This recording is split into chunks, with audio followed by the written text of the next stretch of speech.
मैं नहीं सोची थी कि मतलब मेरे पापा उस तरह इस दुनिया से जाएंगे, कभी नहीं सोचे थे। वही मेरे सहारे थे, कहीं से भी आएंगे, मुझे कभी नहीं भूल सकती।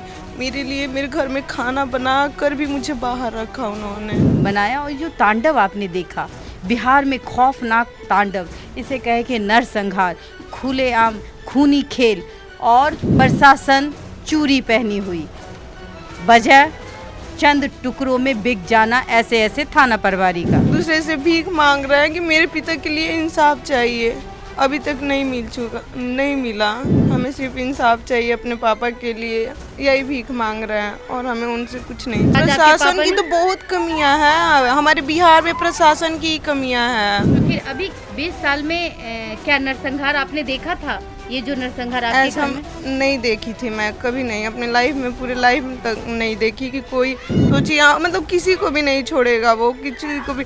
अभी और अच्छा, अभी भी डर हमें बना हुआ है, धमकियाँ आ रही है। क्रिमिनल ही है, ड्रग्स वगैरह सब बेचता था, दारू वगैरह पीता था। यही ना हो गया, थाना प्रभारी के घर में आके दारू पीता था वो अपराधी जिसने आपके घर में गोली चलाई। जी हाँ, पिता का सपना जरूर पूरा करूंगी। मेरे पैर में था और एक चेस्ट में था और एक बाजू में था। 3 गोलियां मैं देखी थी, खुद उघार के देखी थी। जाति दुश्मनी ना थी, बस वो लोग पापी लोग को ये लगता है कि जो मेरे साथ ना रहे वो मेरा दुश्मन। उनसे रिक्वेस्ट है कि उस दरिंदे को जल्दी फांसी दे, नहीं तो अभी कितनी मासूमों की जान जाएगी, कोई ठीक ना है। ये वो लड़की है, कहूँ मैं इसे अभागी। अब इसके सर पे किसी का साया नहीं। इसके भी पिता की हत्या कर दी गई। कारण क्या था ये तो आपने देखा होगा, लेकिन ये महसूस करने की जगह है। ये आज जो इसके साथ जो घटना घटी है, कल वो आपके परिवार के साथ ना घटे। ऐसा अपराधी आपके अगल बगल तो नहीं घूम रहा। ये बेटी जो तड़पती रही, क्या नाम है बेटा आपका? नीशू कुमारी। ये बताओ कि क्या हुआ था? मैम आप लोग सारा देख चुकी हैं क्या हुआ था। मैंने वो वीडियो देखा थी तो उस वीडियो में देखा कि वो जो अपराधी थे वो किस तरीके से आपके घर आते हैं, और वो जो वीडियो अगर वो बच्ची ने नहीं बनाया होता तो शायद उनका ये काला चेहरा समाज के सामने नहीं आता। तो जो वारदात हुई थी उस वक्त आप कहाँ थे बेटा? मैं यहाँ पे नहीं थी, मैं बाहर पढ़ती हूँ। बाहर पढ़ती हैं? जी, हम लोग बाहर थे और हमें सिर्फ कॉल करके इतना बुलाया गया कि आओ घर, पापा को सिर्फ चोट लगी है, पापा हॉस्पिटल में है, बस ये कहकर बुलाया गया। कस्में देकर बुलाई गई कि नहीं, कसम से तुम्हारे पिता अच्छे हैं, ताकि मैं घर आ सकूं। बस मैं अकेले आई। क्या देखा आप यहाँ आने के बाद देखी तो सब पड़े थे, मेरे पापा गाड़ी में पड़े थे। मैं नहीं सोची थी कि मतलब मेरे पापा उस तरह इस दुनिया से जाएंगे, कभी नहीं सोचे थे। वही मेरे सहारे थे, कहीं से भी आएंगे, मुझे मेरा नेम भी नहीं लिया करते थे, सिर्फ बेटा बेटा करते थे। उनके जैसा मेरे घर में कोई प्यार, मतलब करेगा भी फिर भी नहीं कर पाएगा उतना पिता की तरह। हम आपसे बता रहे हैं, मेरे स्टडी के लिए वो इतना कुछ किया है, मैं कभी नहीं भूल सकती। मेरे लिए मेरे घर में खाना बना कर भी मुझे बाहर रखा उन्होंने। आपको बाहर पढ़ाते थे ताकि हमारी बेटी क्या बनना चाहती थी? तो जी, टीचर बनाना चाहते थे, वही उनका ही सपना था, टीचर बनाने का। टीचर बनना चाहती थी, मैंने पापा का सपना था। हाँ, लोगों को शिक्षित करे, जी, बच्चों को शिक्षित करे। सबसे बड़ी समस्या ये आती है कि जब, क्या उम्र होगी तुम्हारी? जी, यही 20 हो रहा होगा। 20 साल की उम्र। और जब पिता ये चाहता है कि उसकी बच्ची जो है वो समाज को शिक्षा की ओर ले जाए, वो खुद शिक्षित हो, फिर वो बच्चों को शिक्षा दे, और आज उनके सपने अधूरे हो गए चूँकि वो नहीं देख पाएंगे। और अपराधियों ने एक रंजिश, एक चलन कि हमसे आगे कैसे बढ़ेगा, और कहीं ना कहीं इस घर में मातम का बनाया। और जो तांडव आपने देखा बिहार में, खौफनाक तांडव, इसे कहे कि नरसंहार, खुलेआम खूनी खेल और चिढ़ाता हुआ बिहार, प्रशासन चूरी पहनी हुई, वजह चंद टुकड़ों में बिक जाना ऐसे ऐसे थाना प्रभारी का। क्या लगता आप है? देखिए कि हम 9 दिन से हम लोग एक दूसरे से भीख मांग रहे हैं कि मेरे पिता के लिए इंसाफ चाहिए, अभी तक नहीं मिला। मतलब आप 9-10 दिन से आप लोगों को इंसाफ नहीं मिला है। हमें सिर्फ इंसाफ चाहिए। पप्पू यादव आए थे, आप बहुत रो रही थी, जी, तो क्या लगता है कि पप्पू यादव के आने से आपको इंसाफ मिल जाएगा? वही एक ऐसे इंसान है जो हमें हिम्मत दे के गए हैं, बाकी उन्हीं पर हमें किसी पर मतलब यकीन नहीं है चिराग कि हमें पासवान यहाँ नहीं आए? नहीं है। क्यों? चिराग पासवान तो बिहार फर्स्ट का नारा लगाते, वो यहाँ नहीं आए। नहीं है क्या चाहती है कि वो यहाँ आए और आपकी आवाज बने? मैम, यहाँ पर हम ये नहीं चाहते ये आए वो जहाँ पर भी हैं हमें सिर्फ इंसाफ दिला दें। तो आप चिराग भैया से क्या कहेंगी?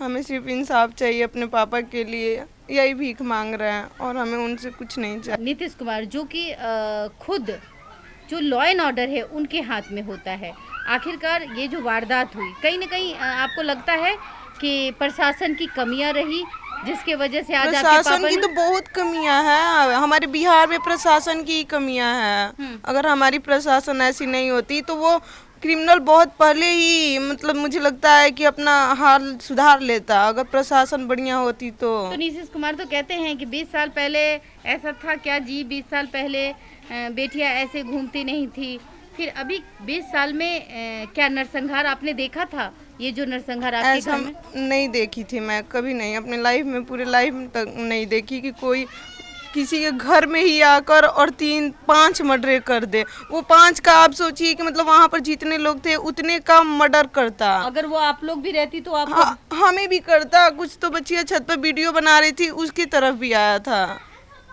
सोचिए मतलब किसी को भी नहीं छोड़ेगा वो, किसी को भी।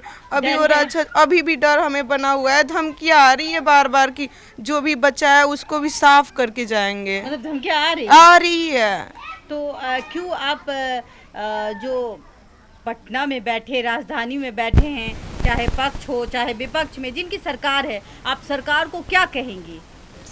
नीतीश जी को क्या कहेंगी? तेजस्वी जी को क्या कहेंगी? तेजस्वी जी आए थे, विपक्ष में है वो आए हम हैं। उनसे ये कहेंगे ये धरती पर जितना भी ऐसे पापी अत्याचार खोर है उसे धरती से ही उठा डाले। मतलब हमें इंसाफ चाहिए और उन सबको मतलब ये हमारी प्रशासन को पहले चेंज करे। प्रशासन हमारी ऐसी नहीं होगी तो इस तरह की घटना नहीं होगी। मतलब आपको कहीं ना कहीं प्रशासन सबसे यहाँ पर मतलब मेन पॉइंट प्रशासन दिख रही है कि हमारी बिहार की प्रशासन जो है वो अच्छी नहीं है। मतलब जो ये थाना प्रभारी थी, मैंने सुना कि कई दफा कॉल किया गया, वो आए नहीं आए। अगर वो आ जाते समय पे तो आज आप 3 घंटे के बाद आए। उन्होंने मतलब अपना वो करके आए कि हाँ मुझे तो जाना है, लेकिन हाँ सारा समाप्त हो, खेल समाप्त हो जाए तभी जाएंगे। क्या कोई मोटा रकम मिला था क्या उनको? मिलता है तभी तो, रकम मिलता है तभी तो। दारू के खेल में थाना प्रभारी इतने बिजी हो गए कि वो खुद ड्रग्स बेचता था। थाना प्रभारी ड्रग्स बेचता था? नहीं अच्छा। ये जो मेरे गांव का है वो ड्रग्स के मामला में और ये क्रिमिनल के मामला में, हर चीज के मामला में वो है। ये नहीं कि मतलब सिर्फ क्रिमिनल ही है, ड्रग्स वगैरह सब बेचता था। और वो जो थाना प्रभारी था उसके घर में भी आकर अपना दारू वगैरह पीता था। यही ना हो गया, थाना प्रभारी के घर में आके दारू पीता था वो अपराधी जिसने आपके घर में गोली चलाई? जी हाँ।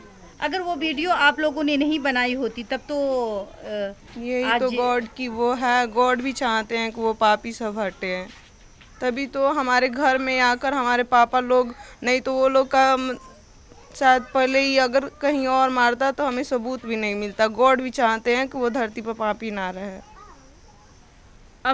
अब ये बेसहारा हो गई है, अपने पिता का सपना कैसे पूरा करोगी? जो पिता का सपना जरूर पूरा करूंगी। मेरे पापा जहाँ भी रहेंगे मुझे देखेंगे कि हाँ मेरी बेटी मेरा सपना पूरा करी। आपके पिता को कहाँ कहाँ गोली मारी थी? मेरे पापा को एक पैर में था और एक चेस्ट में था और एक बाजू में था। 3 गोलियां मैं देखी थी, खुद उघार के देखी थी। मैं अपने पापा को पूरा बॉडी A to Z देखी थी आगे। मेरे पापा पूरा खून से लथपथ थे।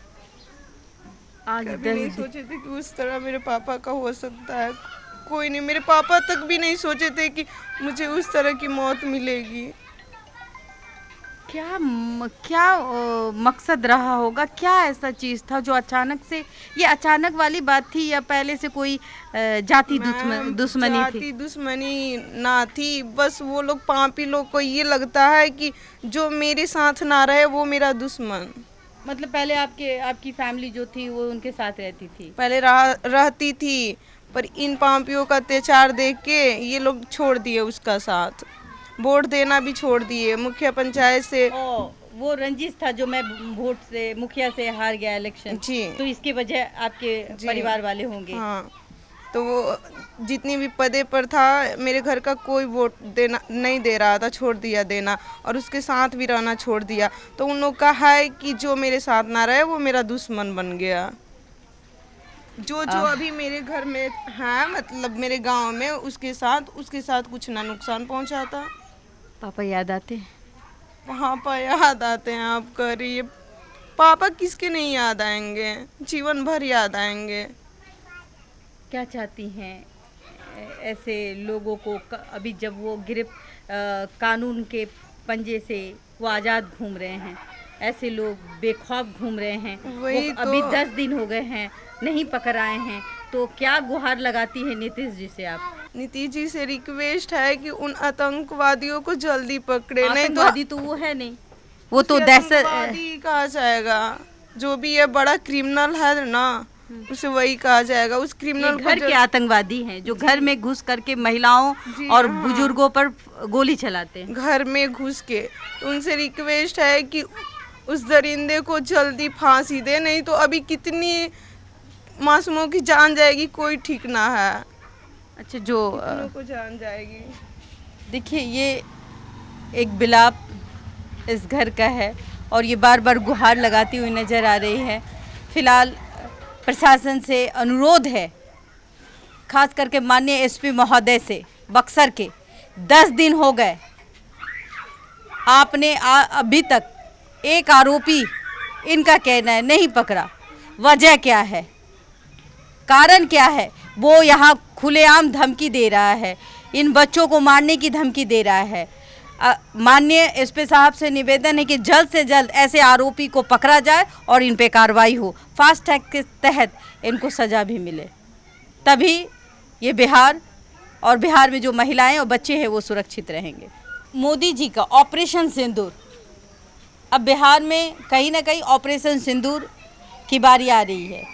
वो हर वक्त बोलते हैं कि ऑपरेशन सिंदूर इस वजह से थी कि जिस आतंकवादी ने मांग सुनी की, हमने उसको समाप्त कर दिया।